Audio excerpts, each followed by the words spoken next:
ministers designate were today sworn in by the President, Muhammadu Buhari, with each of them getting their portfolios. Well, let's see how the equities market is reacting to this. Let's bring in Temple Ashaju. Hello, Temple. Good afternoon. Finally, the ministers have been sworn in and portfolios given to them. How is this moving the market at the moment? Well, a lot of investors actually see it as a good step in the right direction. They are reacting to that now based on the fact that, well, I mean, the federal government is already making some kind of a move at this point. So if you look at what the key benchmark indices is looking like right now, it's very positive, upbeat some 0.25%. If you look at the sectoral performance as well, the banking names are very, very good. They're doing so well. We've got by the banking sector, for example, up by more than 1% as we speak. Several other sectors like the consumer goods sector that has even been recording a lot of losses in recent time have also made some comeback. MTN yesterday was down. It's up again. Now it's trading at 133 naira as opposed to 131 naira or thereabout that it had closed at yesterday. So it's something that a lot of investors have actually taken as a good news and as a little bit of a catalyst. However, there are more issues at hand that they need to actually address.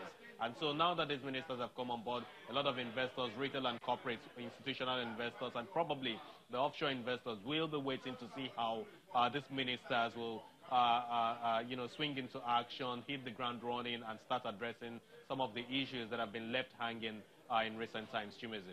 And it's midweek trading now. So what's your short-term outlook, particularly for the rest of the week? Basically, we should continue to see some good buy side in the market. Right now, I mean, we know that the prices in the market are really, really low.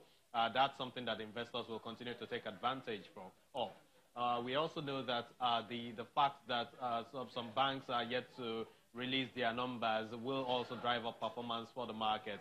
However, the systemic issues we have at hand, given the fact that the restrictions on FX ban to food importation is a major issue that is giving concern to so many investors, coupled with the VAT that hasn't been really resolved right now, VAT and capital market transactions that has not been resolved.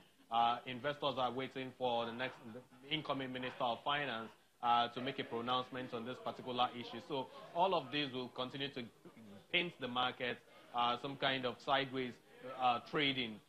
That's basically what we will be seeing in the market until all these issues are ironed out and the trade tensions between U.S. and China, the whole crude oil volatility, and a host of other issues that we have affecting the market directly or indirectly are resolved before we can now see the market returning to some kind of a trajectory again. Chimeze.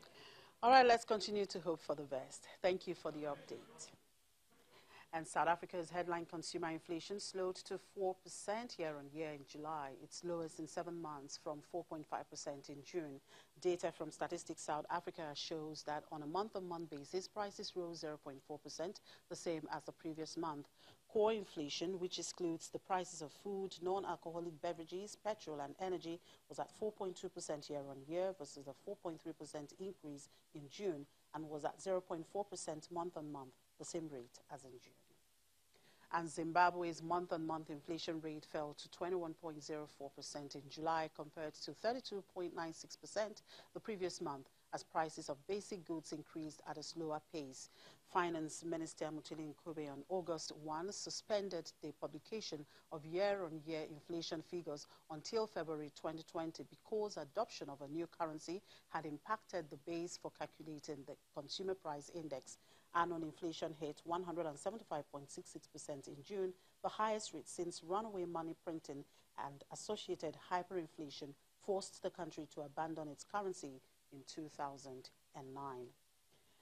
And Zambia's central bank has kept its key interest rate unchanged even as inflation is at the highest level in almost 3 years. The Bank of Zambia held the rate 10.25%. Inflation in the Southern African nation accelerated to 8.8% last month, and the rate may increase further in the second half of the year as the worst drought in nearly 4 decades pushed up food costs. And the largest wind farm in Africa is now operational in Kenya. The Lake Turkana wind power firm's 365 turbines can dispense 310 megawatts to Kenya's national grid.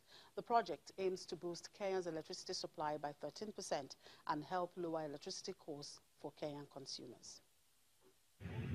Africa's largest wind power plant, launched in June this year, is aimed at reducing electricity costs and dependence on fossil fuels and moving the nation to meet its ambitious goal of 100% green energy next year. The sprawling wind farm of 365 turbines on the shores of Lake Turkana in northern Kenya was designed to boost the nation's electricity supply by 13% and help lower costs for Kenyan consumers. Rizwan Fasala is the Lake Turkana Wind Power Executive Director, a private consortium that runs the plant. The wind farm achieved first commercial operations on the 27th of January 2017, and following the completion of the transmission interconnector in September of 2018, we went into operations on the 24th of September, and since 24th of September to date, we have now produced power that has saved the Kenyan consumer 8.5 billion shillings in fuel cost adjustments that would otherwise have been loaded onto the consumer tariff. About 70% of the nation's electricity comes from renewable sources such as hydropower and geothermal, more than 3 times the global average. But 1 in 4 Kenyans, mostly in rural areas, do not have access to electricity. Those with power face high costs and frequent blackouts due to unreliable supplies.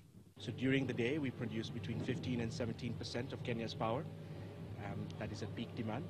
And at off-peak during the night, we produce up to 30% of Kenya's power. The country has made great strides in renewable energy in recent years and is considered to be one of the few African nations making progress towards clean power. Egypt is poised to cut interest rates for the first time in 6 months as easing inflation and currency stability looks set to override concerns of an emerging market sell-off. The Monetary Policy Committee is expected to reduce the benchmark overnight deposit rate on Thursday by at least 100 basis points to 14.75%. The decision would help the central bank accelerate economic growth, and with inflation easing to a 4-year low, Egypt will still offer fixed income investors one of the most profitable carry trades in emerging markets, even as the raging trade war between the U.S. and China hits assets elsewhere.